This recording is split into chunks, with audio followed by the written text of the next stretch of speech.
Alors du coup c'est parti. Donc Arthur est en train d'expliquer la séance. Vous allez faire 2 tours de terrain.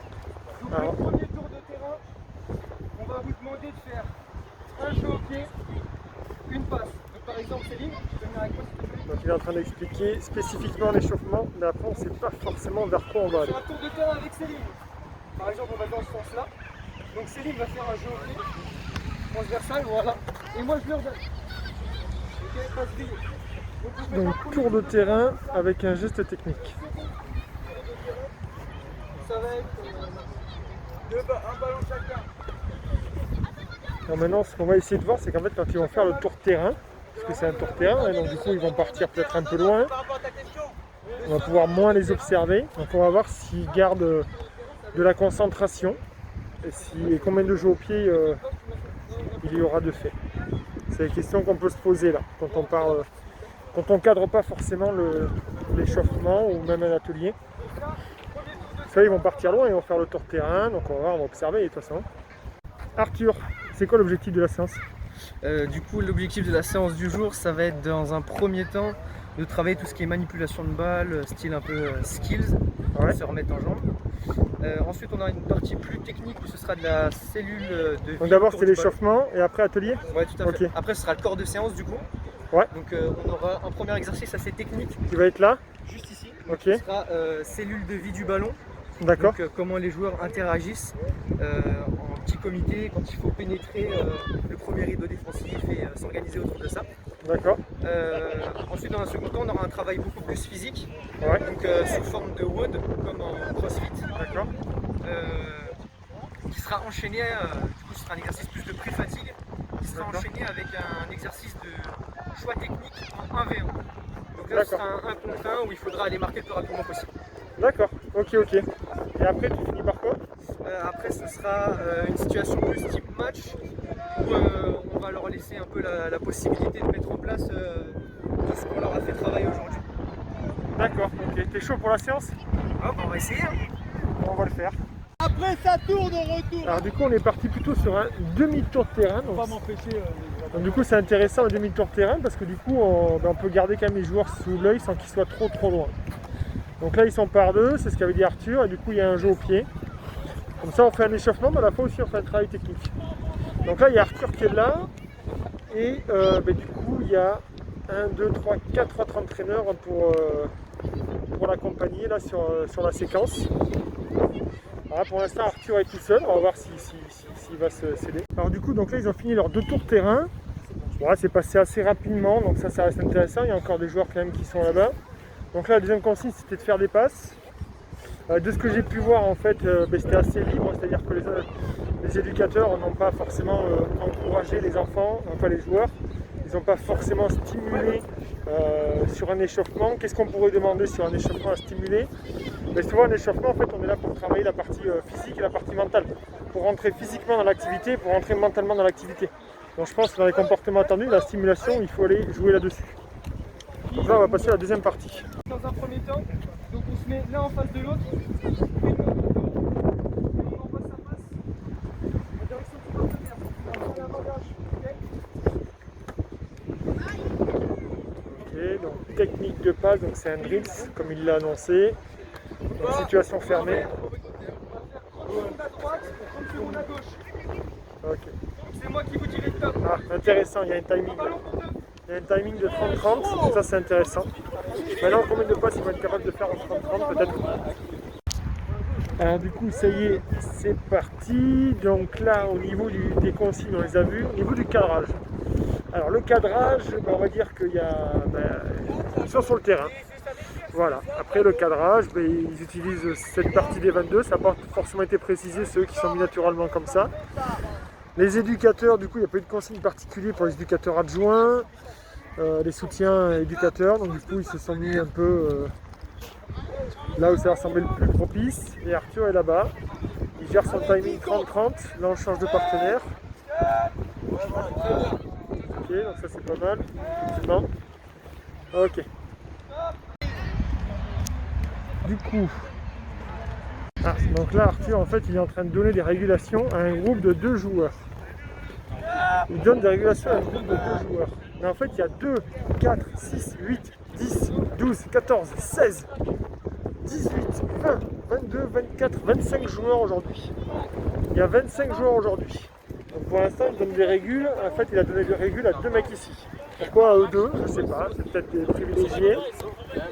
Peut-être qu'il n'y a qu'eux qui ont le droit d'écouter les conseils d'Arthur, les précieux conseils. Donc, vu qu'on est sur un drills, on est quand même sur un travail de répétition. Travail de répétition, mais peut-être qu'à un moment donné, il y aura un apport technique. Ah ah, il va peut-être y avoir un apport technique là. On va faire 4 équipes de 7, 4 groupes. Vous allez donc vous mettre en cercle et on va jouer au tic-tac boum. Je suppose que personne. Ah, donc du coup, ils ont travaillé une partie drills, une partie technique. Maintenant, ils leur proposent un Ça jeu. va être une passe à droite, 2 passes à gauche, 3 passes à droite, 4 passes à gauche. Chaque joueur aura un ballon entre les mains. Donc on va vous demander d'être super attentif. Dès que la balle tombe par terre, on recommence de zéro. L'objectif c'est d'aller le plus loin possible. Et du coup on va faire la course à l'équipe qui va le plus loin possible. Ah, c'est un jeu, génial. Un petit challenge. Pierre sollicite un exemple. Prends un ballon. Fais à 3, à 3. Bonne intervention. Prends un ballon. Allez, choisis. Ils vont se planter, je suis sûr qu'ils vont se planter. 5 € qui se plantent. Ouais, c'est avec une passe à droite et 5 gauche. Vous notez qu'ils allaient se planter. Deux à gauche. Deux à gauche. Va faire la vaisselle. Faire casser la vaisselle. À droite, deux à gauche. Et 3. Alors du coup, dans la consigne, il y a les groupes de 4, il y a les groupes de 5, il y a les groupes de 7, groupe de 7 et groupe de 4. Donc, je ne sais pas par combien ils devaient se mettre. Je crois que Arthur essaye de réguler là du coup. Ok, mais après l'idée c'est quoi? Est-ce qu'ils arrivent à... On va voir jusqu'à combien ils arrivent. Peut-être que le challenge est un peu trop élevé. Ou peut-être qu'il y a là du coup il y a un manque d'engagement et d'implication. En tout cas pour l'instant ils n'ont pas trop démarré ici parce que Seb est en train de les stimuler. Donc comme par hasard il y a un éducateur qui est là qui les stimule, donc du coup ça avance. Ici ils sont tout seuls, donc pour l'instant c'est immobile. Ah, là ici ça commence à se prendre en main, là ici c'est immobile. Immobile. Ok, là-bas ça bouge pas trop, il y a l'éducateur qui est là-bas. Ils sont chauds là. Ils ont réussi à aller jusqu'à 9.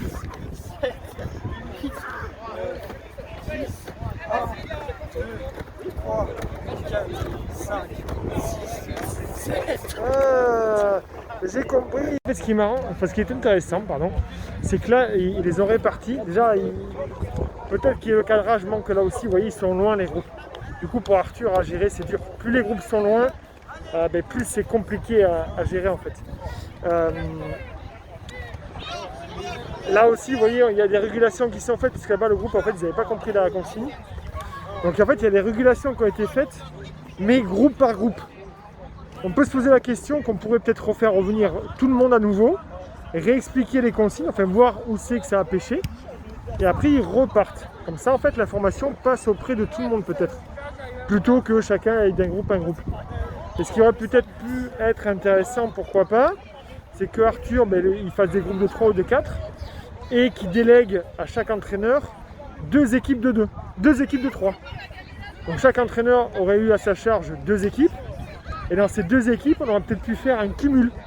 C'est-à-dire l'équipe, par exemple Pierre, il aurait eu une équipe, enfin il aurait eu ces 2 équipes là-bas. Ils arrivent à faire 8 cette équipe-là et 7 cette équipe-là, mais lui, le groupe de Pierre en tout a fait 15 et on voit combien les autres ont fait. Alors on a un groupe qui a bien compris le système, une bonne coordination, ils comptent tous ensemble, ils ont réussi à se synchroniser. C'est bien les gars, arrêtez, c'est bien.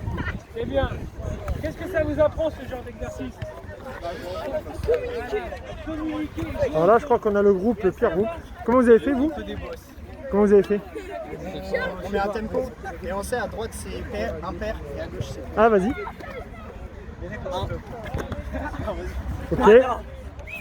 Bonne stratégie.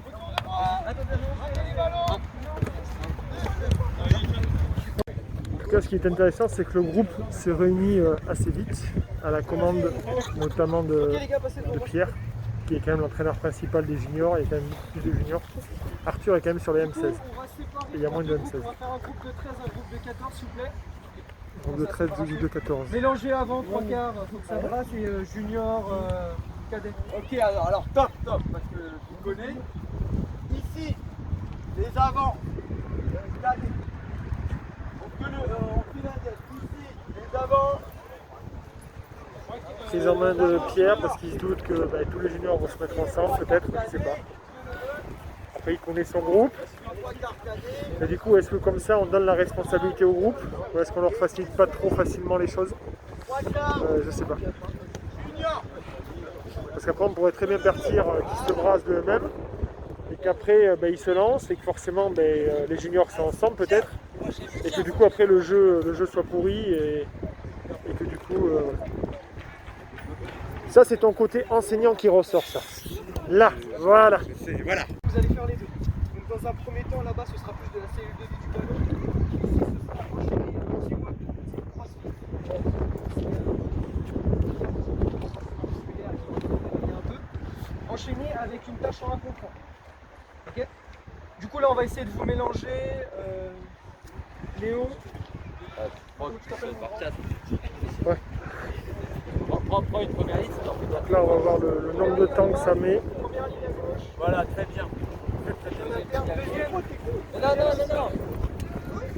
L'intelligence tactique pour se placer dans les groupes. Deuxième ligne, il a dit.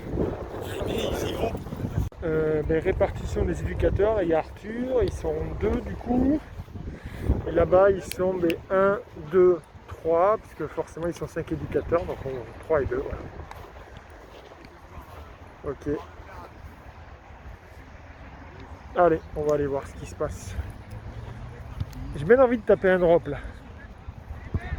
Allez, on passe sur l'atelier.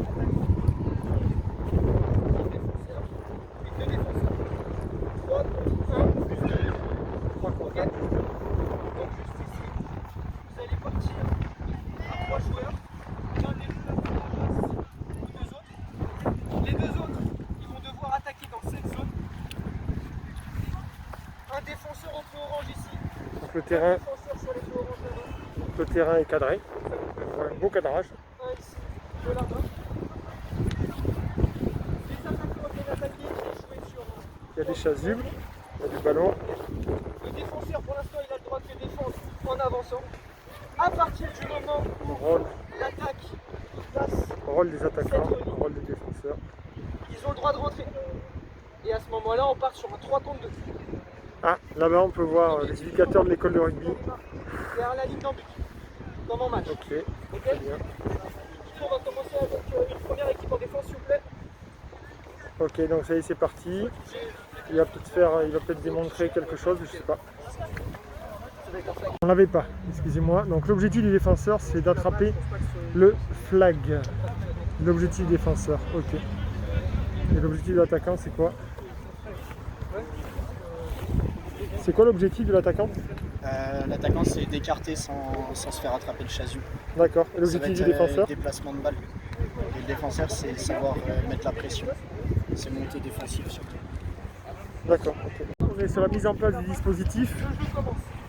Ok, ça peut tirer comme ça. Vous allez tirer un 3 contre 1. 3 attaquants, c'est ce qu'il avait annoncé. Contre 1, Après, vous voyez que c'est en plus nombre. 2. Ce sera à vous de jouer 3 contre 2. Ah, il y a un funnel, il y a un entonnoir. Premier essai. Allez, go, c'est parti. 3 contre 1.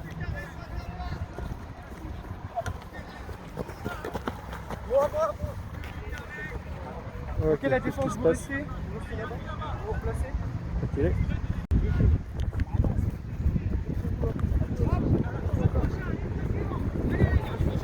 Ok, donc là-bas, en fait, ils sont 3 éducateurs maintenant.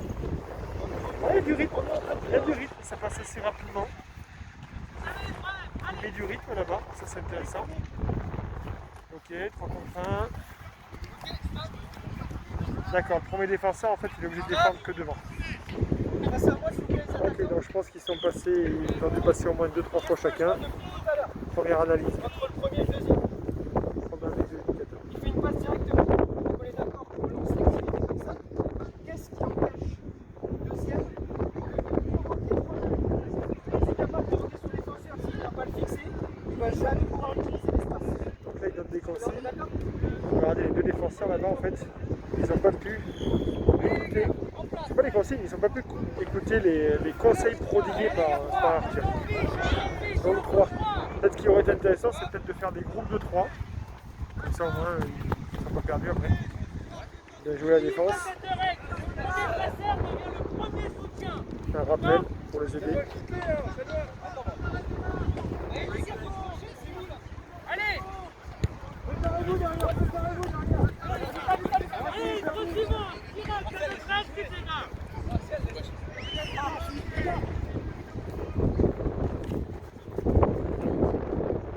Et donc pour l'instant, les joueurs sont en échec. Pour l'instant, de ce qu'on constate, parce que je crois qu'il y a eu qu'un seul essai sur 10 passages. Là-bas ça stimule, là ça stimule.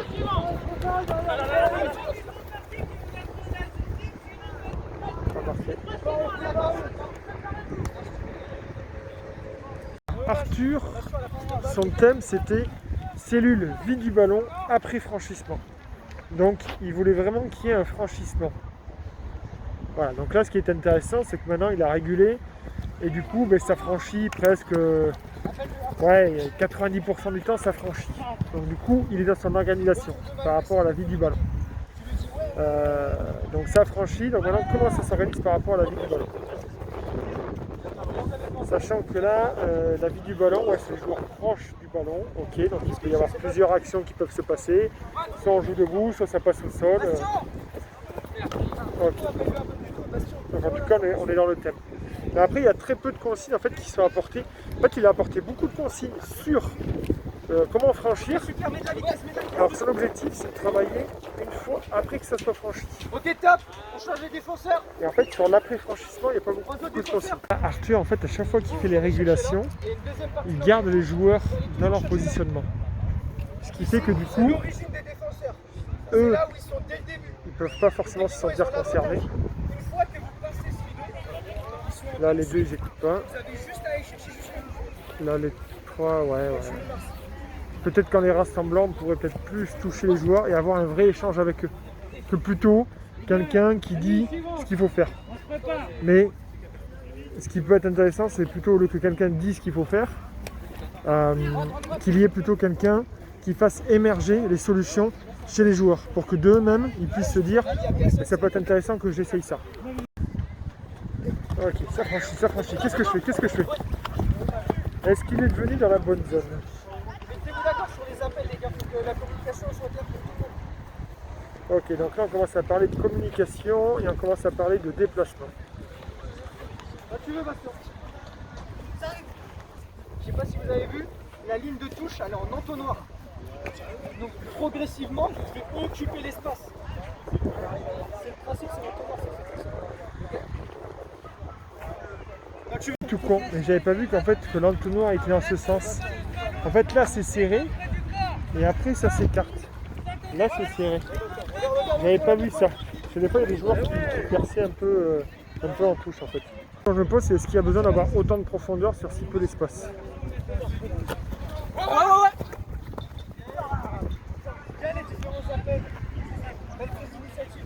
Du coup ça c'était...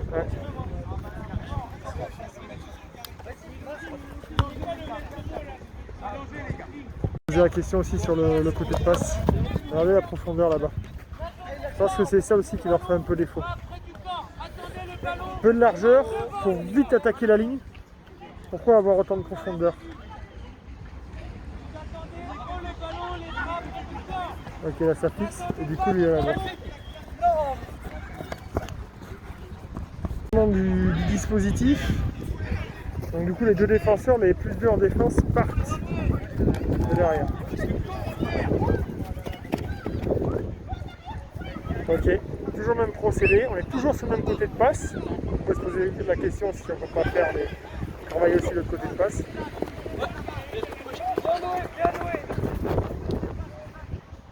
Ok, donc du coup, un défenseur et les deux défenseurs ici.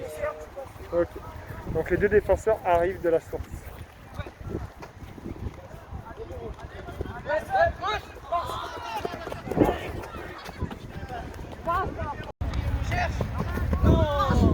c'est qui sont les soutiens. Du coup, l'atelier, j'ai pas pris le temps d'être sur l'atelier. Ça m'a paru long. Ça m'a paru long parce qu'en plus, il n'y a pas de... challenge, il n'y a pas de jeu, et on compte pas les points. C'est un peu dommage, on aurait peut-être pu faire, je sais pas, vu qu'il y avait 3 défenseurs, 3 attaquants, peut-être des groupes de 3 et peut-être l'équipe de 3 qui marque le plus d'essais, voilà, avec un timing.